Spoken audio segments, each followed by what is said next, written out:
लोग उसे बस किसी तरह मारना चाहते थे। ये बदरिया जो कभी किसी का समोसा तो कभी किसी की रोटी चुरा लेती थी, क्योंकि उसके भूखे बच्चे उसका इंतजार करते थे।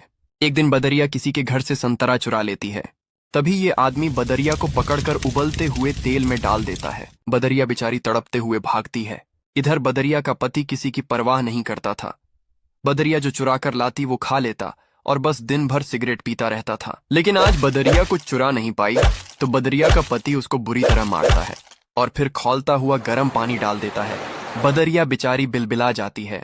इधर बच्चे ये सब देखकर बहुत रो रहे थे, तो बदरिया बच्चों को अपनी छाती से लगाकर सुला देती है और फिर वह रात भर रोती है, क्योंकि उसके बच्चे आज भूखे सो गए।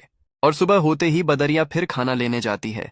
तभी उसका सिगरेटबाज पति उसके एक बच्चा को बाजार ले जाकर मांस की दुकान पर बेच देता है।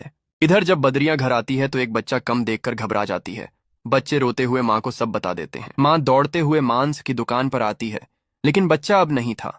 माँ फूट फूट कर रोती है और अपने बाकी बच्चों को लेकर जंगल चली जाती है और फिर एक नदी के किनारे घर बनाती है।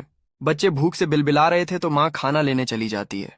तभी एक जंगली शेर बच्चों पर हमला करके बच्चों को मार देता है। जब माँ वापस आती है तो मरे हुए बच्चों को देखकर चीख चीख कर रोती है और फिर बच्चों की याद में नदी में कूदकर अपने प्राण दे देती है। लेकिन आपने फिर भी इस माँ के लिए लाइक और सब्सक्राइब नहीं किया।